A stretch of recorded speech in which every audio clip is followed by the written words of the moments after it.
Imagine um homem que decide olhar a vida sem filtros, sem ilusões, sem deuses ou modelos perfeitos. Imagine alguém que ousa dizer que não devemos viver esperando por outra realidade, mas sim mergulhar completamente naquilo que pulsa dentro de nós agora. Essa foi a ousadia de Friedrich Nietzsche, um pensador que transformou a forma como enxergamos a existência e deixou uma herança filosófica tão intensa que até hoje provoca, assusta e inspira. Mas, por trás das frases famosas e da imagem de um filósofo rebelde, existe uma trajetória marcada por dores, isolamento e uma luta constante contra os próprios limites humanos. O que realmente significa olhar para a vida como Nietzsche nos convidou? E por que essa visão ainda nos incomoda tanto?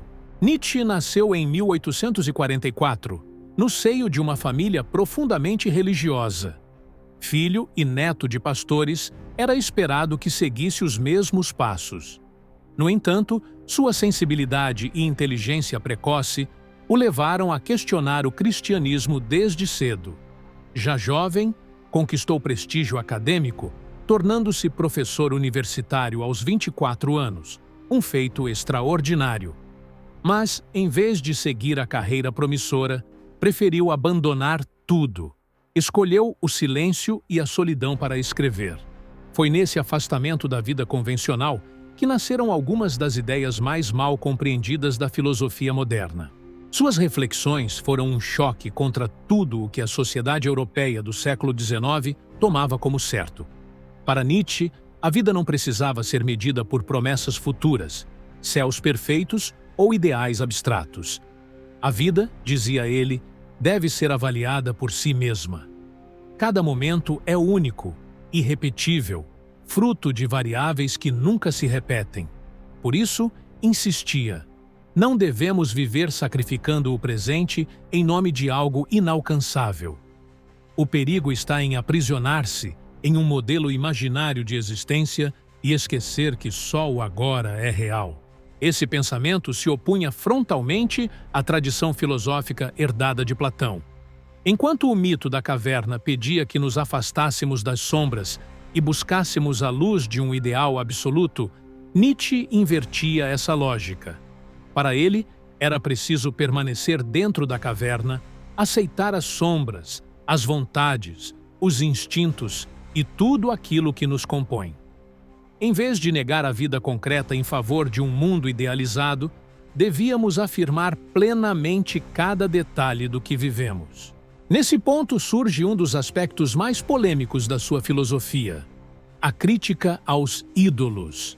Para Nietzsche, ídolos são qualquer valor absoluto que colocamos acima da vida.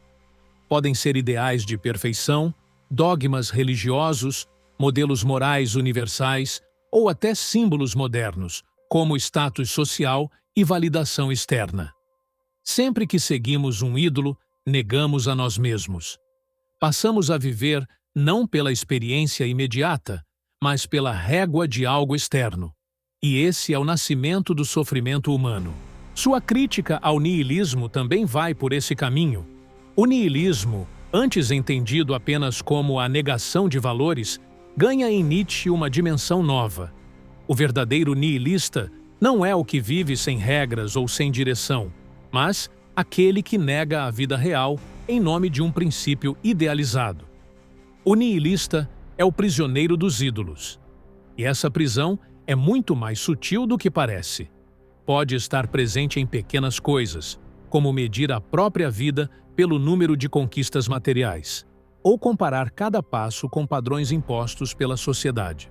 Mas Nietzsche não parou apenas na crítica. Ele buscou um critério diferente, algo que não dependesse de nenhuma instância superior para avaliar a vida. Foi então que surgiu o conceito do eterno retorno.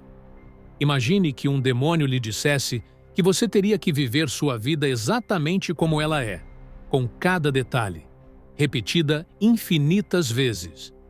Como você reagiria? Com desespero ou com entusiasmo?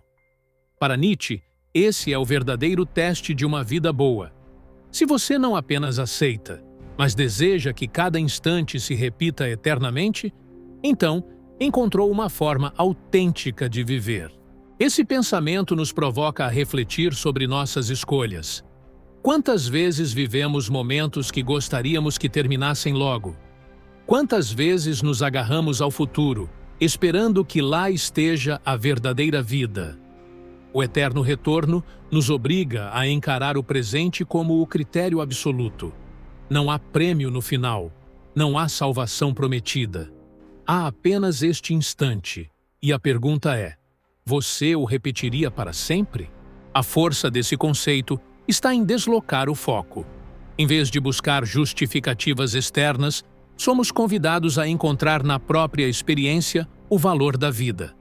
Não é sobre acumular conquistas para exibir, mas sobre a sensação imediata do viver. É claro que não se trata de negar que haverá dores e dificuldades. Nietzsche sabia muito bem disso. O ponto é que, ao seguirmos nossas vontades mais profundas, podemos reduzir a quantidade de momentos em que ansiamos pelo fim. Assim, aumentamos a intensidade daqueles que realmente queremos eternizar. Esse olhar para a vida se conecta a outro conceito-chave: o amor fati, o amor ao destino. Não basta tolerar o que acontece, seria apenas resignação. O convite de Nietzsche é mais radical: amar tudo exatamente como é.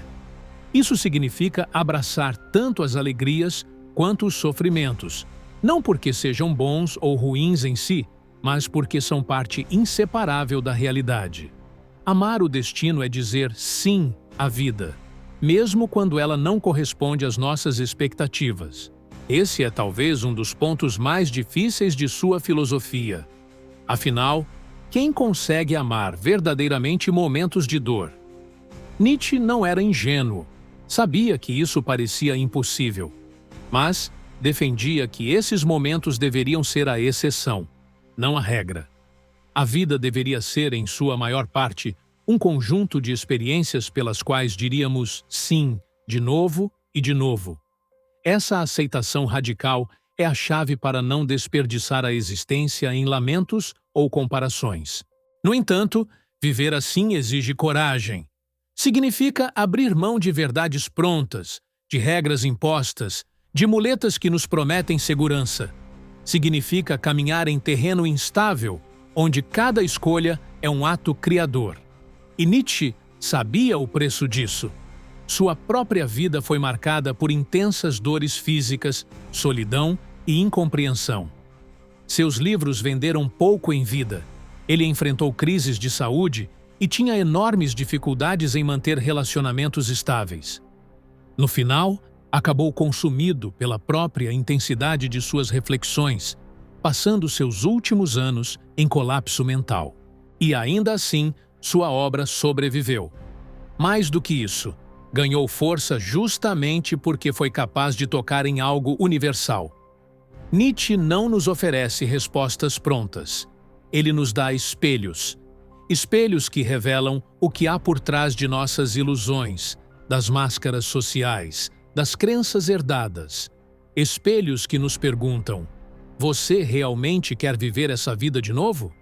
Se a primeira metade da filosofia de Nietzsche é um convite para olhar a vida sem ilusões, a segunda é um desafio ainda maior: criar valores a partir de si mesmo. É aqui que entra o conceito da vontade de potência. Muitas vezes interpretado de forma equivocada como uma busca por dominação, Nietzsche via a vontade de potência como a essência da vida. Tudo o que existe tende a expandir, a afirmar sua força, a se expressar. A planta que cresce em direção ao sol, o animal que luta por território, o artista que cria, o pensador que ousa. Todos são manifestações dessa vontade fundamental de se superar, de afirmar a própria existência diante do caos. A grande questão é: como canalizamos essa energia?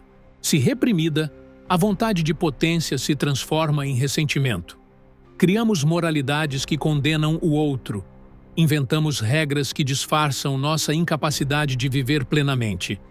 É assim que nascem os sistemas morais que Nietzsche criticava, como tentativas de nivelar, de domesticar, de reduzir a vida àquilo que é confortável e previsível.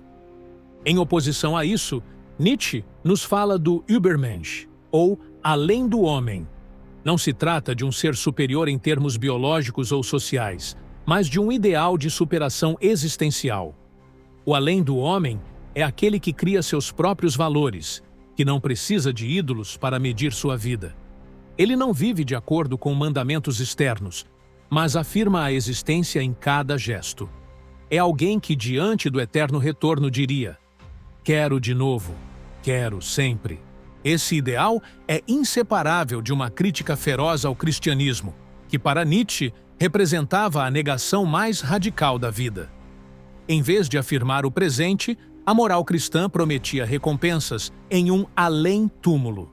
Para ele, isso não era uma força espiritual, mas um sintoma de fraqueza, a incapacidade de amar o destino como ele é. Ao contrário do amor fati, o cristianismo diria não à vida para sonhar com outro mundo. É claro que essas críticas lhe renderam incompreensão e hostilidade. Muitos o chamaram de imoralista, de nihilista, de perigoso. Outros, principalmente no século XX, deturparam seus conceitos para justificar ideologias que ele jamais apoiaria. Nietzsche sempre foi contra o rebanho, fosse religioso, político ou nacionalista. Sua filosofia é, acima de tudo, um chamado à liberdade individual. Mas liberdade, para Nietzsche, não é simplesmente fazer o que se quer. É ter coragem de criar. É suportar o peso da responsabilidade quando não há mais garantias externas. É aceitar que, ao destruir ídolos, não restará ninguém para nos dizer o que é certo ou errado. Essa solidão é o preço da verdadeira autonomia. E aqui, sua vida pessoal se conecta de novo à sua filosofia. Nietzsche nunca se casou, nunca teve filhos, nunca encontrou um espaço de pertencimento. Viveu à margem, escrevendo em meio às montanhas da Suíça, enfrentando dores de cabeça terríveis, problemas de visão e crises nervosas. Tentou o amor, mas foi rejeitado.